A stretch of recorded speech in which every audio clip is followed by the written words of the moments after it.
Alright,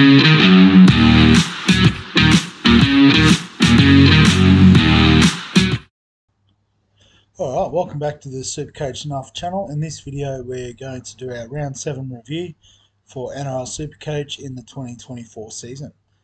And so I guess a bit of an interesting weekend. Did score 11-13, which was good enough to move us up about 8,000 spots in the ranks, but I guess going into the Sunday games it was looking like it was going to be a bit of a disaster. However, a few things went our way and I guess got us out of a bit of a hole. So we'll have a look at the team, how they went.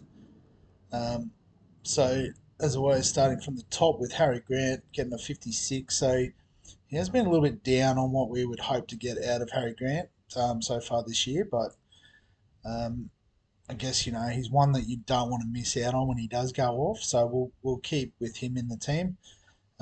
For the time being. Obviously, Origin coming up is something we've got to consider. Joey Lussick with a 51 as well, so made a little bit of cash, nice break even. So I guess we don't need to move on him just yet. We can let him do his thing for another week or so.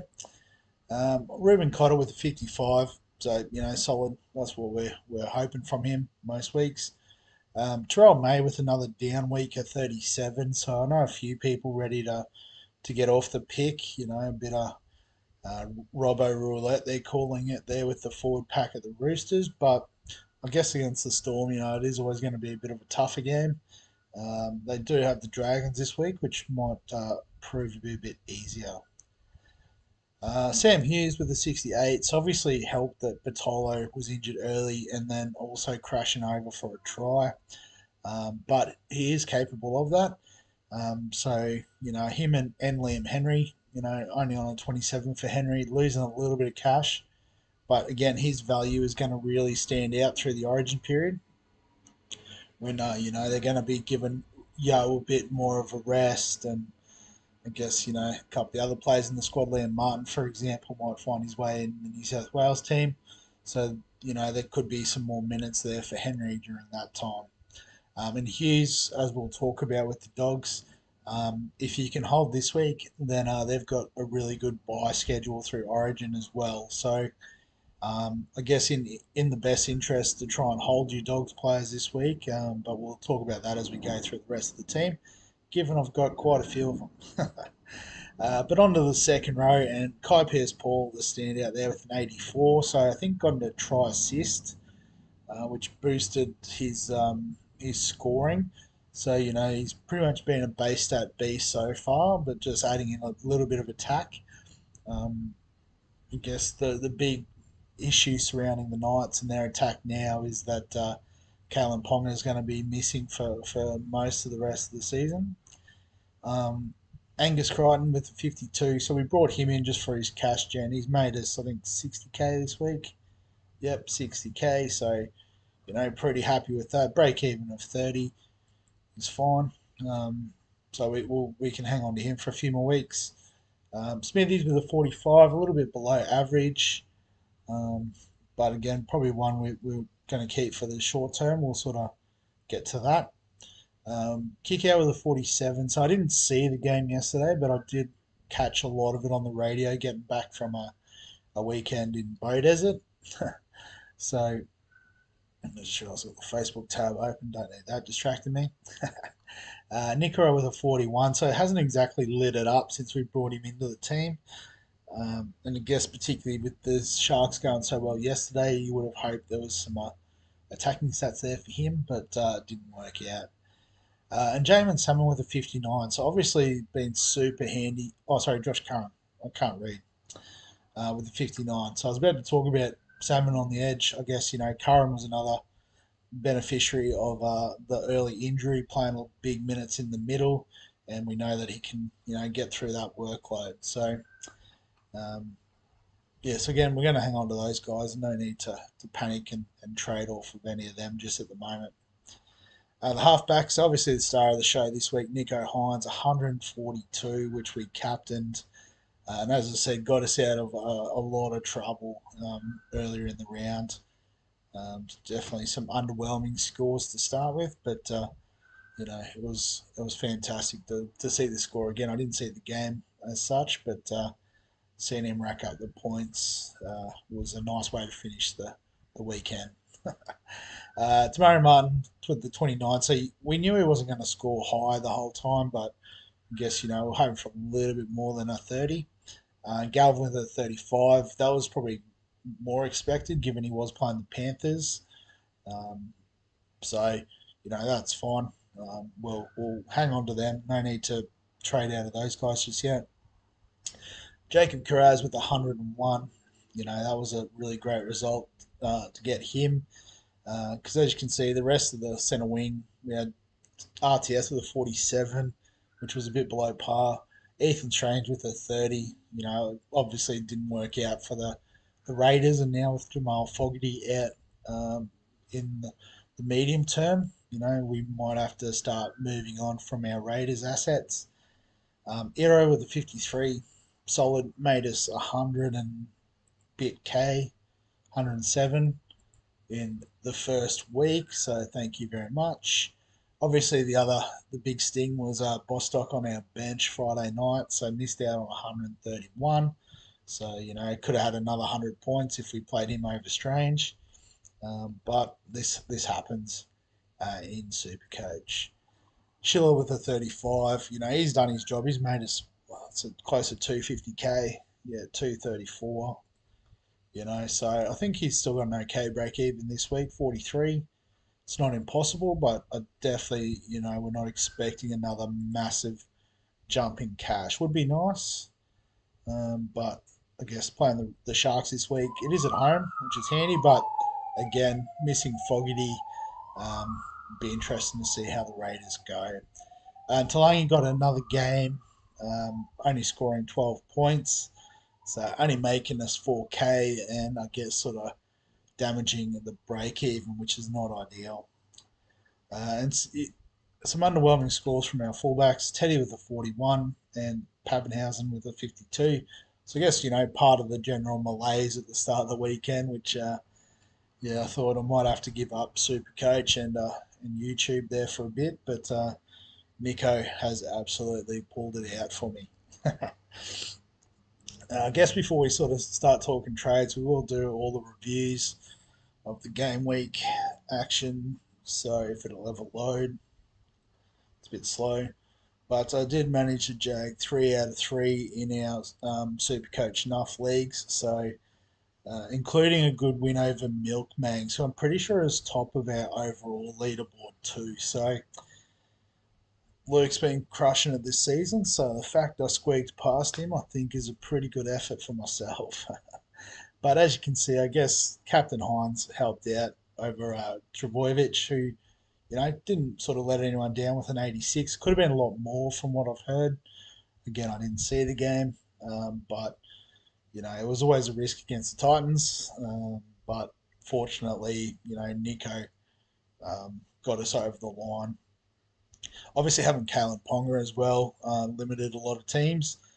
Ruben Garrick was another one that was a bit disappointing. Not sure if it was injury or just a quiet night for him. But 38, I did hear a few people complain about him. But, Eli Katoa was great with an 85. I'm pretty sure he scored a try. Looks really good on that edge for the Storm. Sean Johnson, solid, not spectacular, but, that's his floor. You take that every day of the week. DWZ, I think people were predicting him to fill up against the Dragons. Didn't quite work out that way. And Holmes and Robson obviously limited by the Cowboys' poor performance against the Sharks.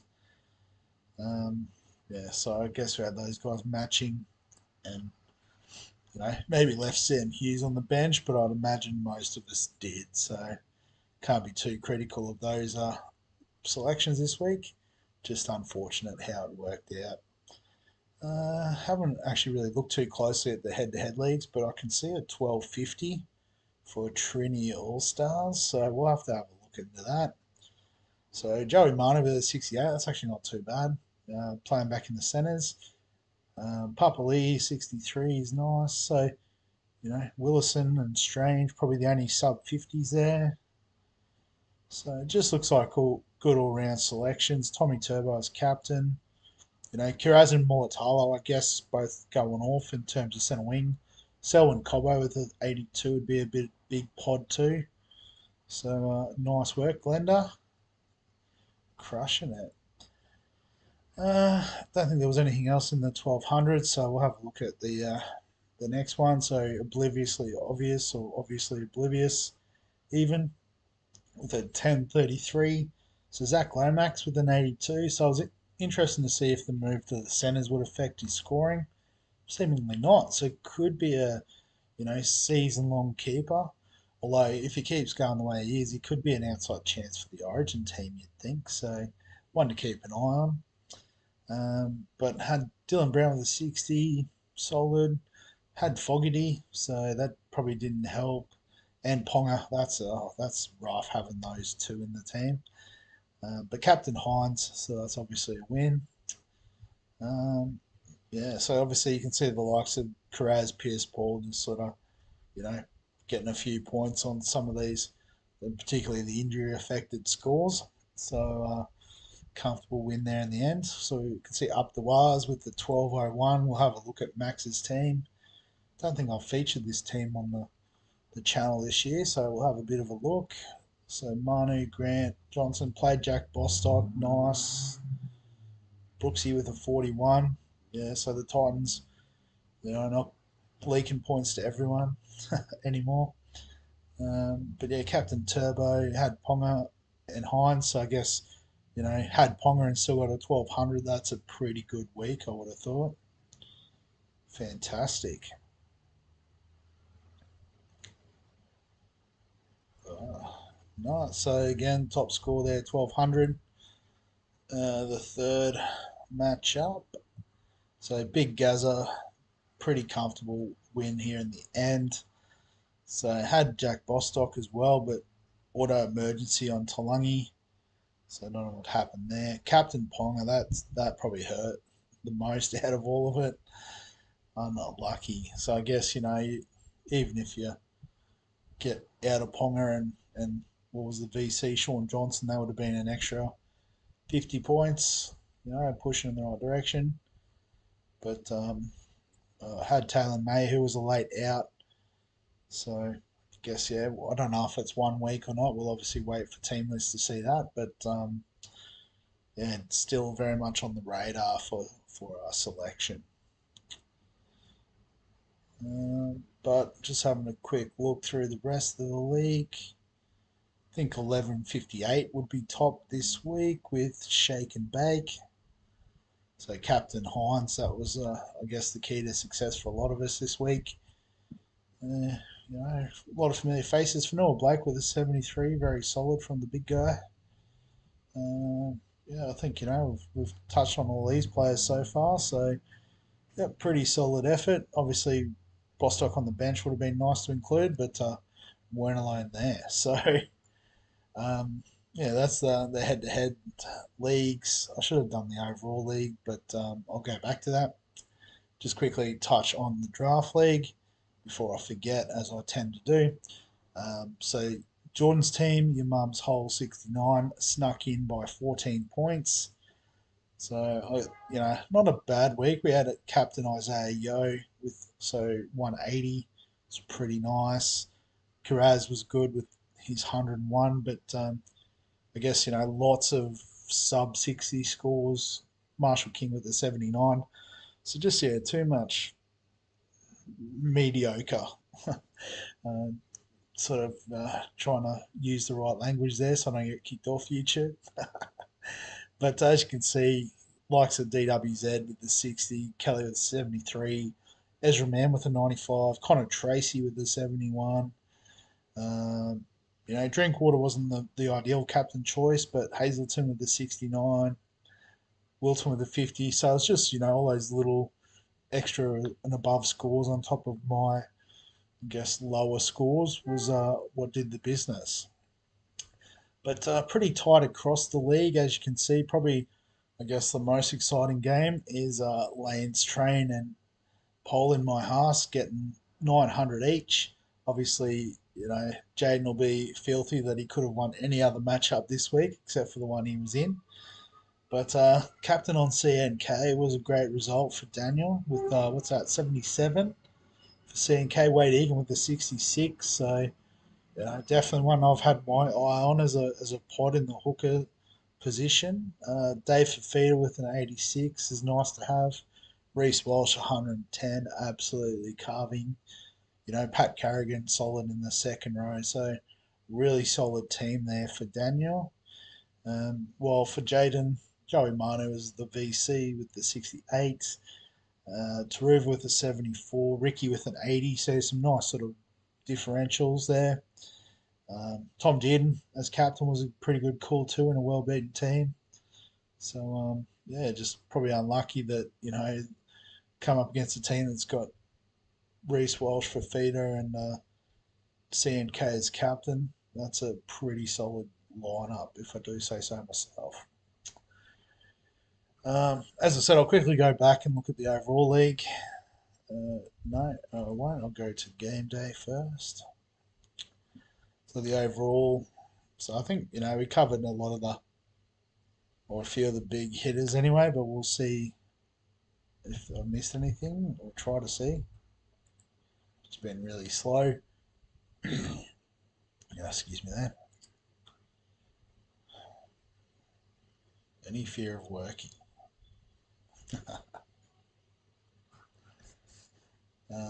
It's getting there. Here we go.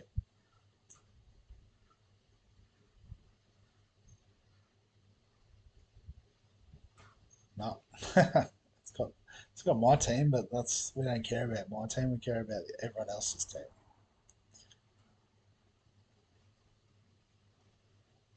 All right, maybe we won't worry about game day. Just not completely cooked. Everyone's on SuperCoach this afternoon.